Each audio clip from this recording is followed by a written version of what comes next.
In the build show today, we've got a pool and a cabana house that has some singing details.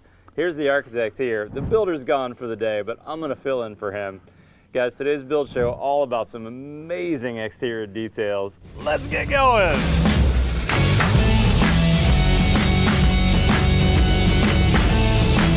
Every pool needs a gate, but this is not just a normal gate. This is a stainless and Ipe gate that Brian from How Custom Homes, gosh, he did an incredible job. This is the same guy that did the Net Zero Party Barn that we filmed before, and of course we've already shown them the main house.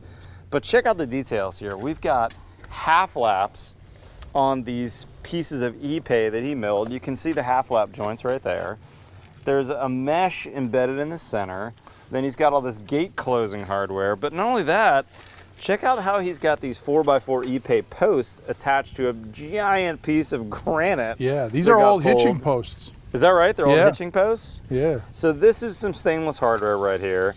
And Brian told me he core drilled out, you can't see it right now, but he core drilled into this granite, and then he epoxied this in with some Simpson epoxy, and then attached that, and now we are nice and solid here on this fence, all Ipe and stainless right in the coast. And the other thing to point out too, Matt, is down here, you have the bore fence goes down. Yep. Well, that's spaced and drainable. Totally because open. It has those two pieces. So it's not holding water. Nowhere to catch water. It's draining water. This fence is gonna last a long time. And look at these panels. They go all the way around this fence area to keep kids out, or you know, if they had some toddlers visiting.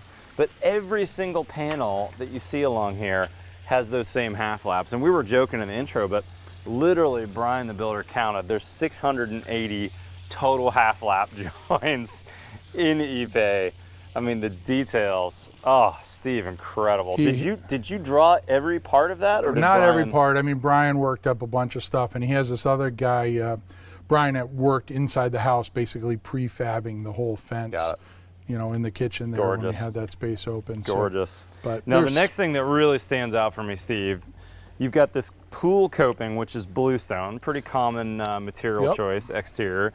You've got that same bluestone on the outside that kind of borders the grass, but then you've got this deck inset, this flush. How the heck did you do this? Yeah, so the pool is actually about 20 inches above grade where we are here. Is that right? And we poured a grade beam there, and because we're so high, off to the side behind you, there's a grade beam wall that we can drain to on the low side on the other side. So this whole pool deck has a series of drains that just drain out through that back retaining wall. So water that comes down through slide. Here is going to get picked up with the French drain, and it's going to ultimately end up downhill. It migrates downhill and that's just gets how you kicked get out. the flush design. And that's how you get this flush detail. I love it. Now, I was chatting with Brian earlier, and I said, you know, Brian, I love your exposed fastener screws.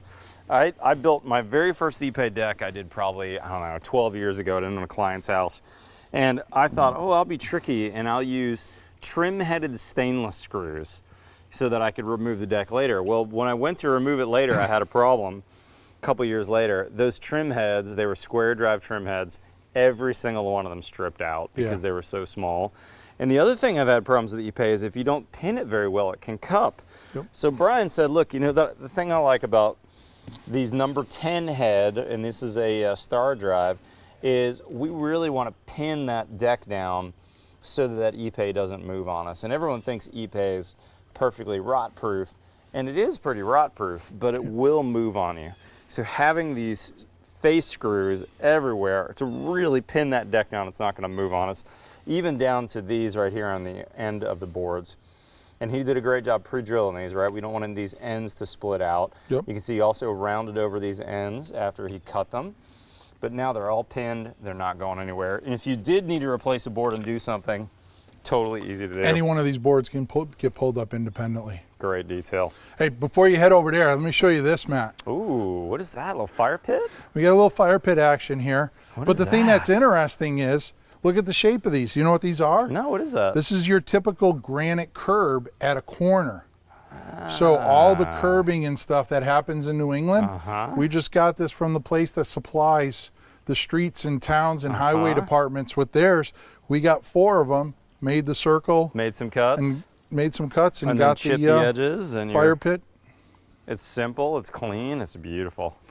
You know, Very hang out here. classic. You got the pool, you got the ocean, and we got the Gorgeous. pool house. Gorgeous. All right, pool house. Give us the tour, Steve.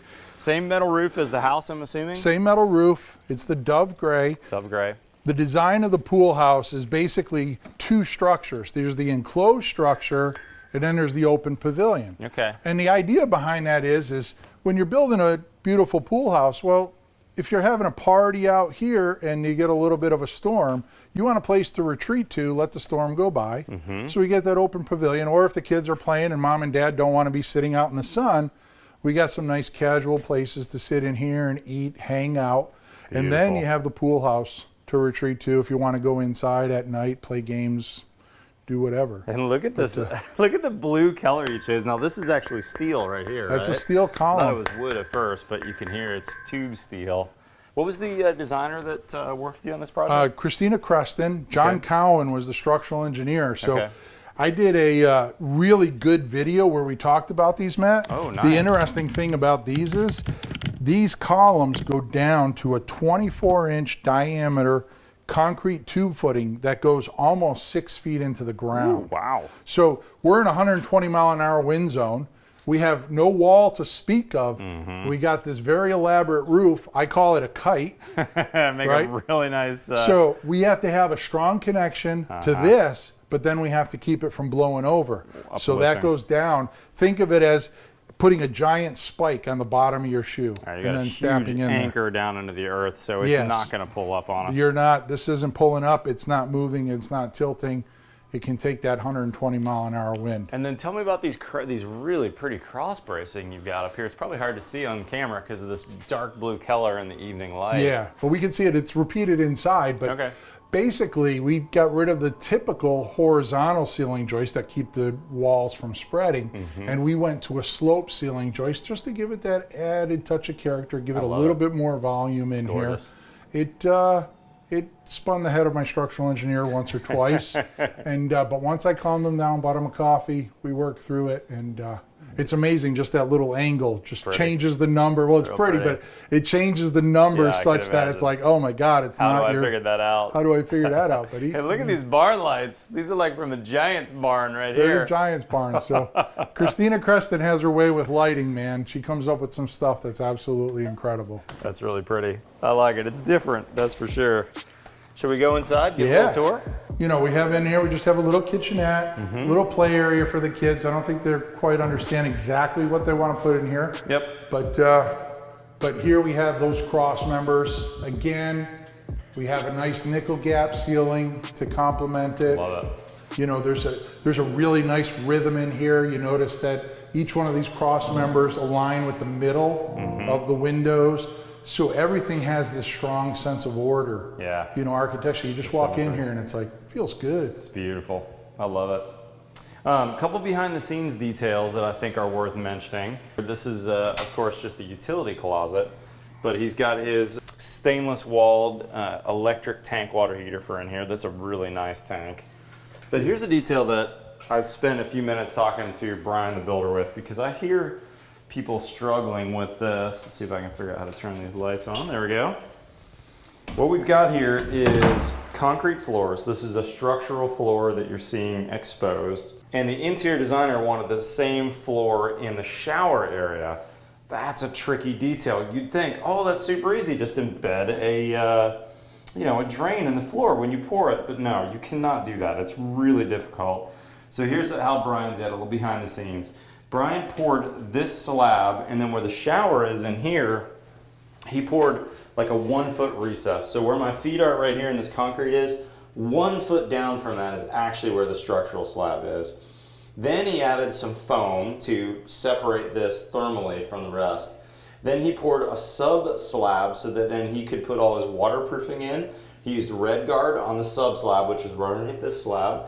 Put all his plumbing in, and this is a linear drain right here that's connected to the plumbing. And then he poured this slab, and then he tiled the walls. You'd think it was super easy, but no, there is a lot of detail and time that it takes to pull off something like this, where it looks like it should be simple. But in reality, to do it right and to make it look well, you got to spend the time on this. Steve, gorgeous project. Anything else we want to see before we finish this off? No, we just take a quick walk around the outside and we talk just a couple small details that are happening out here.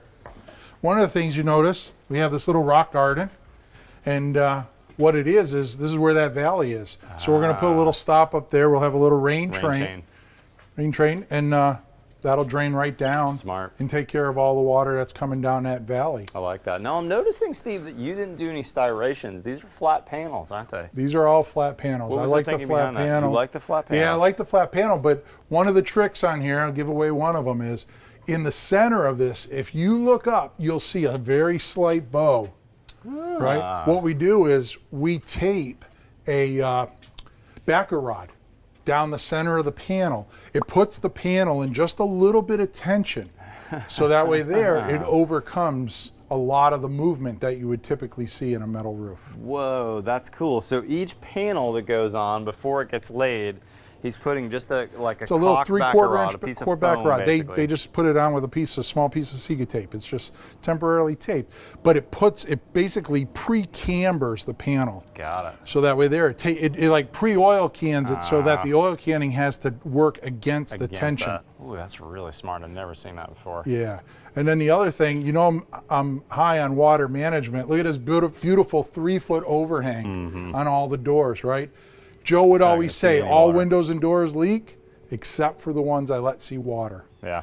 Right? So we have that molding there on the top. Notice that it traces all the way around. Oh, I like that. It ties into the pavilion there nicely.